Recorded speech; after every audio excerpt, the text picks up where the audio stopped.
Hi friends, welcome to my channel. Today நம்ம பார்க்க போகிற லஞ்ச் பாக்ஸ் ரெசிபி என்னன்னு பார்த்தீங்கன்னா கேரட் ரைஸ். தேவையான பொருட்கள் 2 கட் பண்ணி வச்ச வெங்காயம், ஒரு பச்சை மிளகாய், 2 பூண்டு, ஒரு கேரட் துருவுனது. ஒரு பேன் எடுத்துக்கோங்க, அதை நல்லா ஹீட் பண்ணிக்கோங்க.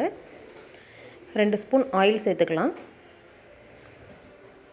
ஆயில் நல்லா சூடான உடனே ஒரு அரை ஸ்பூன் கடுகு சேர்த்துக்கலாம்.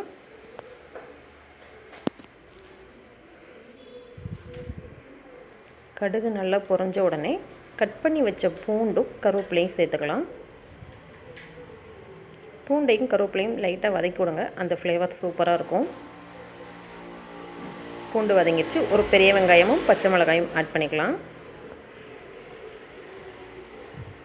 வெங்காயம் வதங்கும் போதே சால்ட்டு சேர்த்துக்கோங்க, சீக்கிரம் வதங்கிடும். வெங்காயம் பாதி நல்லா வதங்கிருச்சு. இப்போது நம்ம துருவி வச்ச கேரட் ஆட் பண்ணிக்கலாம்.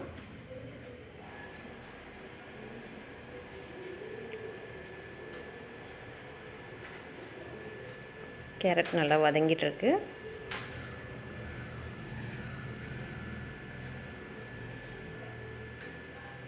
கேரட் பாதி வதங்கிட்டு இருக்கும்போதே நம்ம அரை ஸ்பூன் மஞ்சத்தூள் ஆட் பண்ணிக்கலாம்.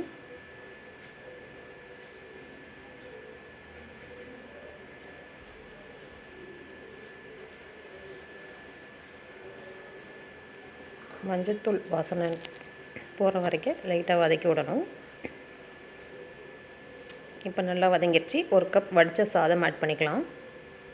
நீங்கள் விருப்பப்பட்டால் இன்னும் நிறையா கேரட் கூட துருவி சேர்த்துக்கலாம். நம்ம சேனலை பார்த்துட்ருக்கோங்க, கீழே ஒரு லைக் பட்டனை தட்டி விடுங்க. சாதத்தோட கேரட் நல்லா சேர்த்து மெதுவாக பரட்டி விடுங்க. இந்த ரெசிபி உங்களுக்கும் பிடிக்கும்னா மறக்காமல் கமெண்ட் பண்ணுங்கள்.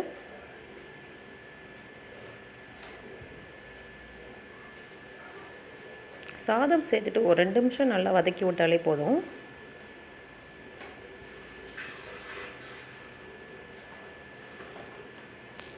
பார்த்திங்கன்னா சாதம் எல்லாம் நல்லா மிக்ஸ் ஆகிருக்கு. இப்போது நம்ம ஃபைனலாக துருவி கட் பண்ணி வச்ச கொத்தமல்லி இலையை ஆட் பண்ணிக்கலாம். நம்ம சேனலை மறக்காமல் சப்ஸ்கிரைப் பண்ணுங்கள். இந்த ரெசிபியை நீங்களும் கண்டிப்பாக ட்ரை பண்ணிவிட்டு எப்படி இருந்ததுன்னு கமெண்ட் பாக்ஸில் சொல்லுங்கள். Thanks for